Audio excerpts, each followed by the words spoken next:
일상을 보내고 있을지도 모르겠습니다. 오늘 우리는 주님께서 우리들에게 이 새해를 맞이하면서 어떻게 성장해야 되는가, 다 성장하고 싶잖아요.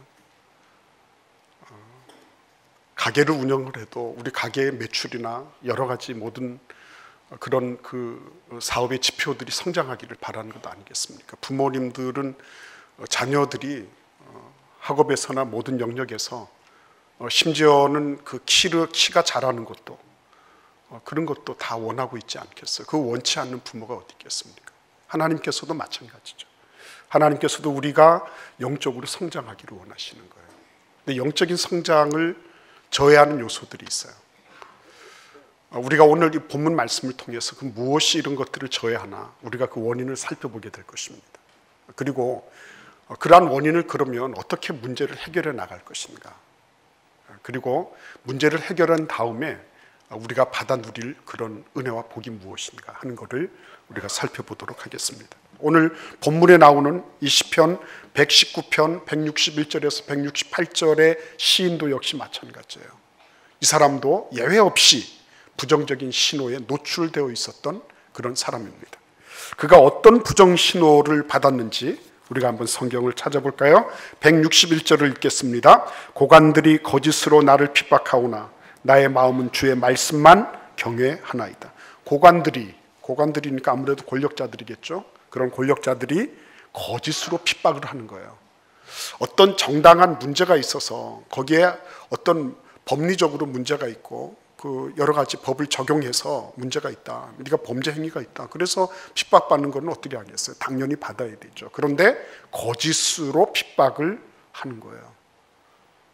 미운 털이 박혔다거나, 그렇죠? 근데 그게 누가 그러는 거예요? 권력자들이, 힘을 가진 사람들이 그렇게 하는 거예요. 이런 일들이 있어요, 없어요? 이렇게 위협당하는 일이 있을까요, 없을까요? 그거를 갑질이라고 얘기하지만 갑질이라고 이름할 수 없는 갑질들도 있잖아요. 이런 일들을 당하는 거예요. 고관들이 나를 거짓으로 협박하고 있습니다. 여러분, 그런 사람들이 잠 잘 잘 수 있을까요? 그런 사람들이 평안하게 그냥 먹을 거 다 먹고 노닥거릴 수 있을까요? 힘들 거예요, 아마. 두 번째로 보십시오. 162절을 읽어보겠습니다. 사람이 많은 탈취물을 얻은 것처럼 나는 주의 말씀을 즐거워하나이다. 참 좋은 말씀이지만 그 앞에 보시면 탈취물이라는 말이 나오죠. 탈취물은 뭡니까? 전쟁에서 노획한 거예요. 전쟁에 목숨 걸고 나가서 적을 쓰러뜨려 가지고 적이 가지고 있던 소유물을 내 것으로 가지고 온 거예요. 그 탈취물이에요. 그 정당한 거예요. 합리적인 거예요. 그래서 사람들이 목숨 걸고 전쟁에 나가는 이유 가운데 하나가 고대의 전쟁에서는 이 탈취물을 얻기 위한 거였습니다. 근데 그것 때문에 목숨을 거는 거죠. 목숨 거는 거예요. 이기면은 전부 다 가져오는 거예요. 승자가 전부 다 가져오는 거예요. 지면은 다 뺏기는 거예요. 근데 그런 도박과 같은 거를 할 수 있는 게 뭐냐면 탈취물을 얻을 수 있는 기대 때문에 그렇게 한다는 거예요. 근데 여러분, 이게 전쟁에서만 적용되는 일입니까? 아니에요. 우리 인생에도 사람들에게 그런 어떤 쾌락적인 요소들, 기대하게 만드는 것들이 있어요. 뭐 고관들이 위협하는 것만 그게 부정신호로 오는 게 아니에요. 우리에게는 그런 여러 가지 유혹, 쾌락의 요소들, 그런 어떤 인간적으로 보면 아주 부드럽게 소프트 파워로 이렇게 싹 끌어서 슬쩍 들어가게 만드는 이런 수동적인 공격도 있는 거예요. 수동적인 공격. 직접 대고 반대하는 건 아니에요.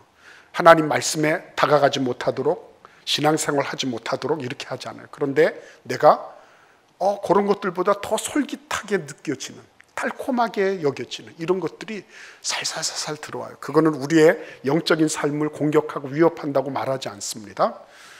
그렇지만 틀림없이 그건 위협적인 거예요. 근데 이런 거를 감각을 못하는 거죠. 감각을 못하는 거예요. 세 번째는 뭐가 있습니까? 163절을 읽겠습니다. 나는 거짓을 미워하며 싫어하고 주의 율법을 사랑하나이다. 거짓은 세상의 트레이드 마크죠. 내일이면은 동영상이 그대로 떠오를 거예요. 근데 오늘까지 나는 안 때렸다고 얘기하는 거예요. 그럼 동영상에 크게 때리는 거 그대로 나오는데 어떻게 그렇게 거짓말을 하죠? 그렇죠? 근데 이게 거짓말이 전부 다 보편화되어 있으니까 모든 게 다 거짓처럼 보여요. 다 거짓이야. 하나님 말씀도 거짓으로 보이고 교회 가는 것도 거짓으로 보이고 다 거짓이에요. 목사는 전부 다 돈 많이 벌어가지고 떵떵거리고 있는 것처럼 보이고 다 그렇게 보이는 거죠. 근데 그게 자기가 지금 그런 어떤 선입관이나 편견에 의해서 고정관념에 의해서 이렇게 딱 자기의 렌즈가 그렇게 가려져 있다는 걸 모르는 거예요. 거짓은 내가 하고 네가 하고 해서 문제가 되기도 하지만요, 자꾸만 그렇게 해서 우리로 하여금 신뢰감을 떨어뜨리는 거죠. 해봐야 별거 없어. 뭐 그래 봐야. 얼마나 알까요? 내가 그 사람을 얼마나 알까요? 내가 그 사람이 거짓이라고 하는 걸 얼마나 알까요? 내가 얼마나 제대로 다 알고서 그 사람을 평론하고 그리고 그 사람에 대해서 부정적인 평가를 할까요? 사실은 몰라요. 지극히 그 부분적인 거예요. 근데 그런 걸 가지고 다 그런데 렌즈를 잘못 끼고 있으면서 그렇게 보고 있는 거죠. 괜히 멀쩡한 사람도 거짓말쟁이가 되고 괜찮은 사람인데 몹쓸 사람이 되는 거예요. 근데 그런 부정적인 신호를 그렇게 오면은 그걸 그대로 받아들이고 있다는데 문제가 있는 거예요. 그래서 클로드 스틸은 뭐라고 얘기하냐면 고정관념의 위협이다 그랬어요. 스테레오타입 threat 이런 말을 했어요.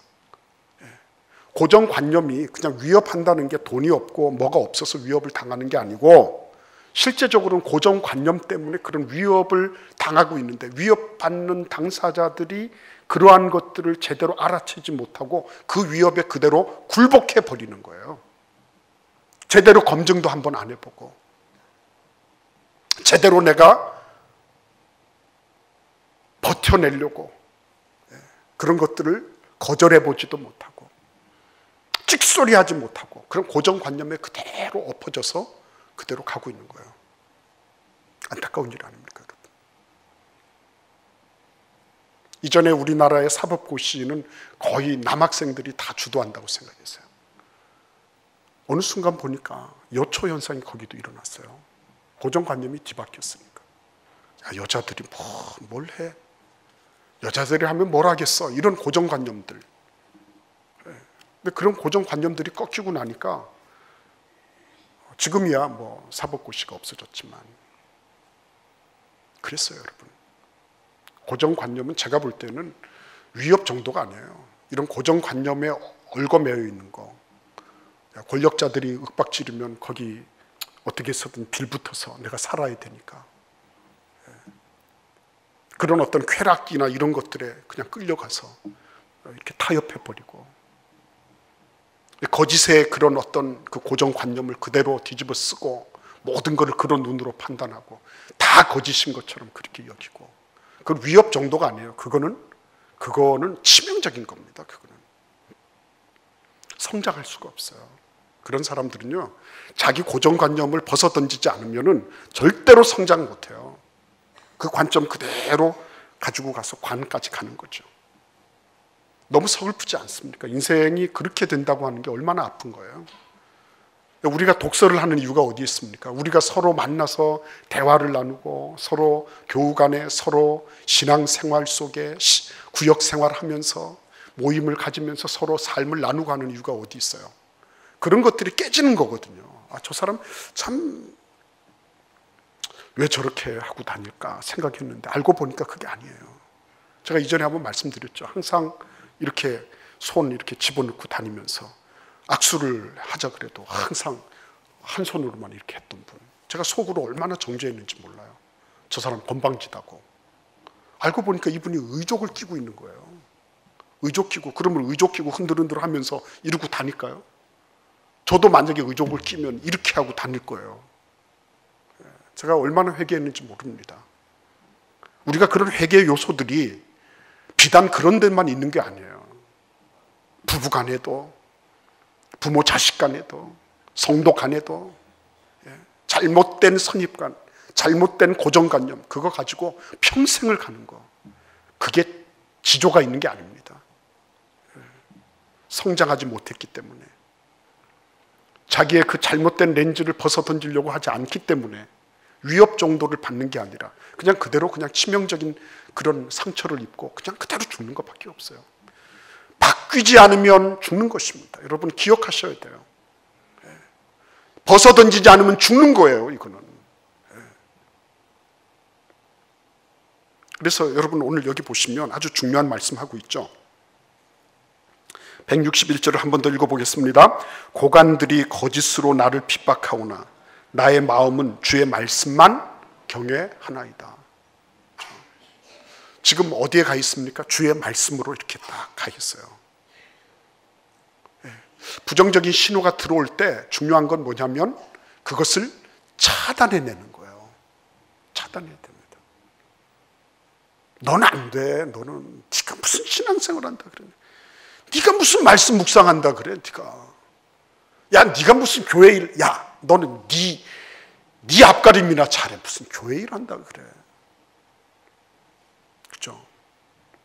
이런 그 부정적인 것들을 받으면서 우리 아들 딸들이 그게 마치 자기에 대한 절대적이고 유일한 평가인 것처럼 받아들인다는 거예요. 부모님들의 한마디 한마디가 엄청 중요한 겁니다. 부모님들의 한마디 한마디가 무조건 내 자식 이렇게 띄워주라는 얘기가 아니에요. 객관적이지만 확고부동하게 지지를 표명하는 그런 말들이 없으면 우리 아들 딸들은요 바깥에 나가서 부정적인 평가들 받고 들어와서 집안에서도 자기가 깃들일 곳이 없는 곳이 돼버리는 거예요. 불쌍한 애들이죠. 남편과 아내는 어떻습니까? 마찬가지예요, 여러분. 다 마찬가지예요. 그것들을 누군가가 차단해 줘야 돼요. 막아줘야 되는 거예요. 여러분 그 성경에 보면 이런 그 차단해 주시는 분을 우리는 만나게 됩니다. 안드레가 자기 형제 베드로를 예수께 데리고 왔어요. 베드로는 그 가버나움에 사는 어부죠. 그냥 그때그때 고기 몇 마리 잡아가지고 이렇게 살아가는 사람이에요. 겨우 집 한 칸, 그것도 처가살이 하는 그런 집 한 칸 있고 그런 사람이에요. 근데 여러분 그 사람이 날마다 어떤 긍정적인 신호를 받고서 살았을까요? 아닐 거예요. 어떤 날 가면 뭐 그냥 공치고 돌아오는 그런 때도 있지 않았겠습니까? 같은 어부인데 어떤 누구는 풍어를 해가지고 그냥 가득하기 싫고 오는데 자기는 뭐 몇 마리 잡지도 못하고 이럴 때도 있지 않았겠어요? 근데 이런저런 일들을 겪으면서 그는 지금까지 온 거예요. 예수님 앞에까지 선 거예요. 근데 예수님 뭐라 그러십니까? 야 너는 요나의 아들이다. 바요나 시몬. 너 요나의 아들 시몬이다 너는. 근데 너를 장차 게바라고 할 것이다. 이렇게 말씀하세요. 게바. 게바라는 말은 뭐죠? 베드로. 베드로라는 말은 뭡니까? 반석. 앞으로 하나님의 주 예수 그리스도의 교회가 놓일 기초석이다 너를. 네가 그런 존재다 이렇게 해주신 거예요. 막 그냥 긍정 신호가 그냥 빵빵하게 간 거죠. 예수님을 만나면요 긍정 신호가 절대 긍정의 신호예요. 언제 뭐 이렇게 해서 조금 좋을 때 이렇게 하고 나쁠 때 이렇게 하는 그런 그 아주 그냥 여반장이라 그랬죠. 손바닥 뒤집듯이 이렇게 하는 그런 긍정이 아니라 예수님께는요 절대 긍정. 우리의 그 죄악된 모습을 완전히 받아주셔서 그 피로 깨끗하게 씻어주시고 의롭다 하시고 자녀 삼아주시고 그의 일을 감당할 수 있도록 도와주시고 영원한 하나님의 기업에 동참할 수 있는 그 일을 감당할 수 있도록 기회 주시고 그죠? 절대 긍정이거든요. 절대 긍정. 이 절대 긍정의 신호를 베드로가 받은 거예요. 절대 긍정. 이런 분을 못 만났거든요. 고기 잘 잡힐 때는 자기 부인이 그랬겠죠. 우리 남편 최고 그랬겠죠. 고기 안 잡힐 때는 우리 남편 이거 이랬겠죠. 그죠?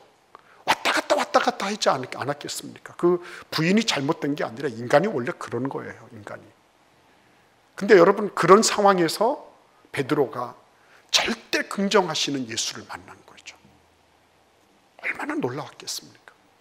아브라함도 생각해 보세요. 아브라함 같은 사람은 75세 될 때까지 뭐 대단한 게 있었습니까? 자기 아버지 따라가지고 뭐 하란에서 갈대아 우르에서 하란으로 이사하고 뭐 그렇게 했던 것밖에 없죠. 그 아브라함이 아버지야 고향과 아버지 집과 친척의 집을 떠나려고 했을 때 얼마나 많은 사람들이 말렸겠습니까? 야, 네가 지금까지 이렇게 살았는데 네가 지금 새로운 출발을 한다는 게 말이 되냐? 네가 네 꼴을 알아야 된다. 네가 분수를 알아야지. 무슨 도전 같은 소리를 하고 있냐? 에? 네가 지금 무슨 뭐 카메라 촬영하는 줄 아냐? 그렇죠? 이런 부정적인 신호를 많이 받았어요. 근데 하나님이 어떻게 하셨습니까? 하나님이 그를 차단해 주시죠. 어떻게 차단해 주십니까? 하나님의 약속의 말씀으로 그를 그 모든 부정적인 신호를 차단해 주세요. 내가 너로 큰 민족을 이루고 내 이름을 창대하게 할 것이다. 너는 복이 될 것이다. 너는 그 복 자체가 될 것이다. 하나님이 그렇게 어떻게 해주세요? 절대 긍정으로 그를 밀어주시는 거예요. 얼마나 놀랍습니까? 그렇죠? 절대 긍정으로. 그러니까 이렇게 하나님께서 차단해 주시는 거, 그건 다 보니까 말씀을 통해서 차단해 주세요. 내가 율법을 사랑하나이다, 즐거워하나이다, 주의 말씀을 바라나이다. 그렇죠? 말씀으로부터 차단을 받는 거예요. 그리고 어떻게 합니까? 말씀에 집중하는 거예요. 말씀에 집중해. 이 부정신호로 가득 차 있는 이 세상 속에서 하나님은 말씀으로 우리의 그 부정신호를 차단시켜 주시고 그리고 말씀에 집중하게 해주시는 거예요. 그리고 그거를 지속하게끔 도와주시는 거예요. 7번이나 찬송한다 그랬잖아요. 하루에. 그죠? 하루에 7번 찬송한다는 말은 1번, 2번, 3번, 4번, 5번, 6번, 7번 헤아려 가지고 그래서 7번 찬송했습니다 소리가 아니에요. 이거는 뭐예요? 무한 반복됐다는 거예요. 완벽하게 하나님을 찬송했다는 거예요. 그러니까 이 시편의 이 시인은 그야말로 하나님의 말씀을 자기가 받아서 그 여러 가지 부정적인 그런 신호를 차단했을 뿐만 아니라 그는 뭐를 했어요? 하나님 말씀에 집중하고 그걸 지속했어요. 여러분 마르다하고 마리아 얘기하시죠? 근데 그 마르다는 예수님이 오신다 그래서 막 손님 대접하느라고 접대 준비하느라고 정신이 없는데 마리아는 여기 얌체같이 그 예수님한테 딱 들러붙어가지고 예수님 말씀 듣고 있는 거예요. 그러니까 마르다가 얼마나 기분이 나빴겠습니까? 그죠? 막 코가 막 이렇게 실룩실룩하고 그죠? 막 딱 이렇게 보면서 막 눈을 딱 째려보면서 얼마나 부정적인 신호를 많이 보냈을까요? 그런데 그 제가 이 강단에서 쓰기에는 참 뭐하지만 그 마르다 마음속에 요 X가 저게 지금 나를 도우지도 않고 저러고 있네. 저 막 그랬을 거란 말이에요. 근데 여러분 예수님 뭐라고 평가하세요? 마리아가 좋은 것을 선택했다 그래요. 마리아가 좋은 것을 선택했다. 그런 여러 가지 부정적인 신호들이 많이 있었음에도 불구하고 마리아가 그게 자기 이기적인, 안 그러면 자기 몸을 아끼려고, 아니면 게을러서, 안 그러면 협력하는 정신이 없어서 그것보다도 예수님의 말씀을 듣고자 하는 거기에 먼저 우선순위가 가 있었다는 거예요. 예수님 그거를 칭찬하셨습니다. 마르다야, 그거 뭐 여러 가지 많은 반찬을 할 것도 없다. 그 한 가지든지 두 가지든지 그게 관계가 없다. 지금 중요한 거를 붙잡는 게 훨씬 더 이게 결정적인 거다. 마리아는 지금 중요한 걸 붙잡고 있는 거다. 그렇죠? 중요한 걸 붙잡고 있는 거다. 내가 지금 집중해야 될 게 뭔지를 아는 거예요. 내가 무슨 일이 있을 때마다 그냥 누가 무슨 소리 했냐, 누구한테 들었냐, 뭘 했냐 이래가지고 내가 수사관이 된들 뭐 합니까 여러분? 인생이란 게 그런 건데. 106절 읽어보겠습니다. 166절 읽겠습니다. 여호와여 내가 주의 구원을 바라며 주의 계명들을 행하였나이다. 이거 진짜 이 성장하는 모습이죠. 왜냐하면 주의 구원을 바라며 주의 계명들을 행하였나이다. 구원이 왔어요, 안 왔어요? 내 형편이 피었습니까, 안 피었습니까? 아직 안 피었어요. 환경이 달라졌습니까, 안 달라졌습니까? 아직 안 달라졌어요. 근데 그는 뭘 하고 있습니까? 주의 계명을 지키고 있어요. 이게 뭐예요? 성장하는 거예요. 이게 믿음이 있는 거예요. 이게 위대한 하나님의 사람의 모습이에요. 뭐 증거가 있어야지 뭘 하지, 뭐 보장이 돼야지. 그러면 믿음 필요 없어요. 내가 다 해야 되는데요. 그게 무슨 믿음입니까? 뭐 하나 하는 거를 다 보장을 받고 다 뭐 여러분 계약서 쓰면 완벽합니까? 인간적으로 다 보장받는 거 그거 다 됩니까 여러분? 백날을 써보세요. 근데 하나님께서 뭐라 그랬어요? 그런 것들 저런 것들이 아니라 하나님이 보장해 주신 거예요. 그래서 아직까지 나에게 구원은 임하지 않았습니다. 내 형편은 아직까지도 바뀌어지지 않았어요. 그러나 그는 주의 계명을 이미 지켜나가고 있어요. 위대한 믿음. 이게 성장하는 거예요. 우리 167절 읽어볼까요? 내 영혼이 주의 증거들을 지켜 싸우며 내가 이를 지극히 사랑하나이다. 내가 주의 법도들과 증거들을 지켜 싸우니 나의 모든 행위가 주 앞에 있음이니이다.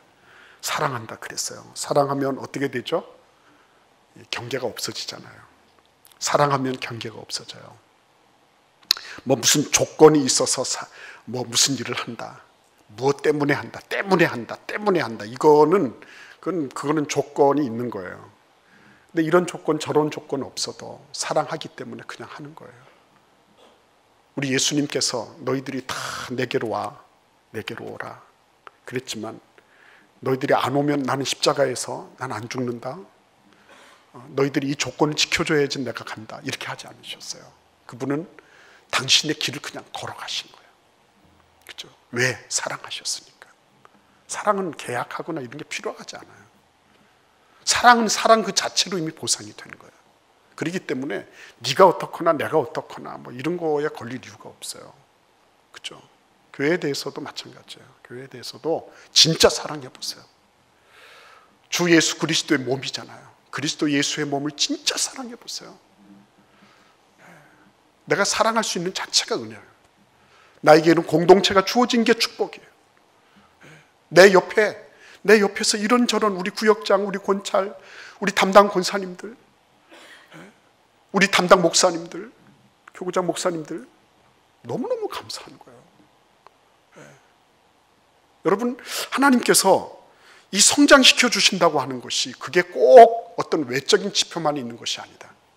우리가 묵상 수련회 때도 보겠지만요, 적용하는 것이 꼭 행동만 적용하는 건 아니에요. 우리 안에서 기경돼야 될 부분이 너무 많은 거예요. 근데 마음속에 평안이 있어요. 그리고 그런 어떤 외적인 조건이나 환경에 관계없이 나는 하나님의 진리를 구현해낼 수 있어요. 축복이죠, 그거. 은혜와 능력이죠, 그런 사람들 보면. 그리고 무엇보다도 그런 모든 것들을 사랑으로 해요. 얼마나 멋있습니까? 저는 이 말씀에 매료됐어요. 정말 매료됐어요. 어떻게 이렇게 할 수 있을까? 하나님, 나도 좀 이렇게 살게 해주세요. 그냥 이 세상 평안하게 잘 사는 정도가 아니에요. 불확실해요. 불분명해요. 그렇지만 내가 하나님의 진리를 구현해 나갈 수 있어. 그것을 내가 실행할 수 있어요. 그리고 사랑으로 그거를 갈무리해 나가는 거예요. 뭐 반대급부가 있든지 없든지 관계없어. 피드백이 있든지 없든지 관계없어요. 좋든지 나쁘든지 관계없어. 나는 사랑하는 거예요. 주님을 사랑하고 성도를 사랑하고 교회 사랑하고 이 세상에 있는 그 한 사람 한 사람, 구원받아야 될 그 사람들 주님의 마음으로 사랑하고, 이게 성장하는 거예요. 열쇠 찾으러 다니지 마세요. 다 열려 있습니다. 기도하겠습니다.